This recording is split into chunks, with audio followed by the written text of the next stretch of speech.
All things change except barbers, the ways of barbers, and the surroundings of barbers. These never change. What one experiences in a barber shop the first time he enters one is what he always experiences in barber shops afterward till the end of his days. I got shaved this morning as usual.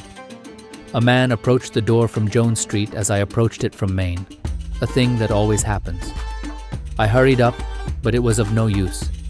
He entered the door one little step ahead of me, and I followed in on his heels and saw him take the only vacant chair, the one presided over by the best barber.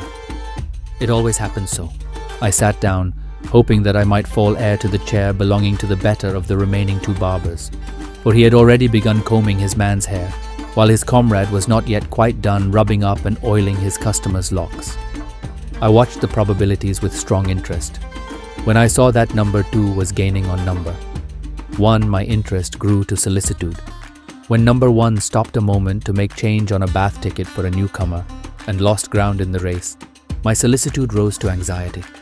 When number 1 caught up again, and both he and his comrade were pulling the towels away and brushing the powder from their customers' cheeks, and it was about an even thing which one would say, "Next!"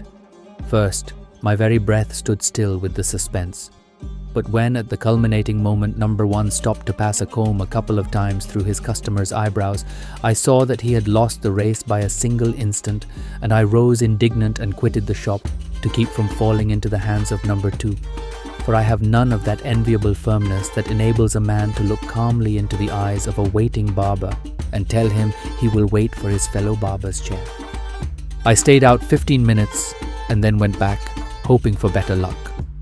Of course, all the chairs were occupied now, and 4 men sat waiting, silent, unsociable, distraught, and looking bored, as men always do who are waiting their turn in a barber shop. I sat down in one of the iron-armed compartments of an old sofa and put in the time for a while reading the framed advertisements of all sorts of quack nostrums for dyeing and coloring the hair. Then I read the greasy names on the private bayroom bottles, read the names and noted the numbers on the private shaving cups in the pigeonholes, studied the stained and damaged cheap prints on the walls of battles, early presidents, and voluptuous recumbent sultanas, and the tiresome and everlasting young girl putting her grandfather's spectacles on, execrated in my heart the cheerful canary and the distracting parrot that few barbers' shops are without.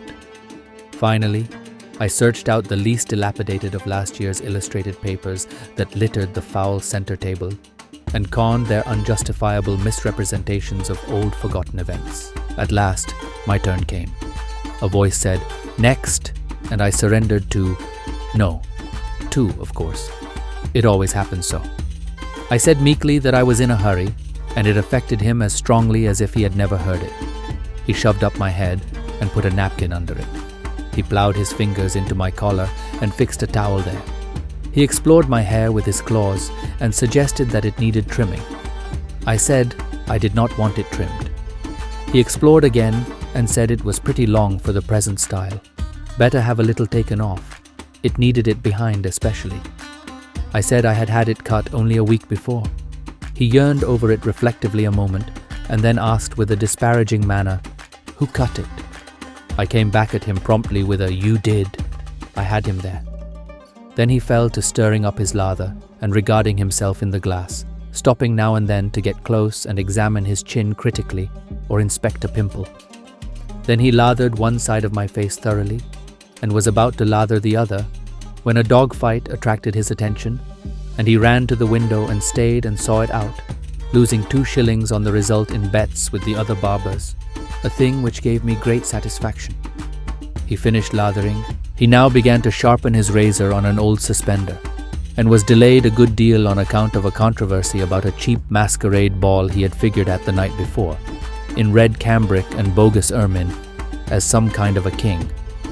He was so gratified with being chaffed about some damsel whom he had smitten with his charms that he used every means to continue the controversy by pretending to be annoyed at the chaffings of his fellows.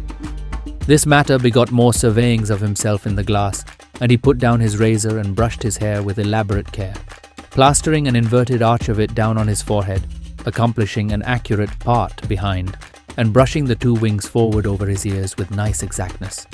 In the meantime, the lather was drying on my face and apparently eating into my vitals. Now he began to shave, digging his fingers into my countenance to stretch the skin and bundling and tumbling my head this way and that, as convenience in shaving demanded. As long as he was on the tough sides of my face, I did not suffer. But when he began to rake and rip and tug at my chin, the tears came. He now made a handle of my nose to assist him shaving the corners of my upper lip, and it was by this bit of circumstantial evidence that I discovered that a part of his duties in the shop was to clean the kerosene lamps.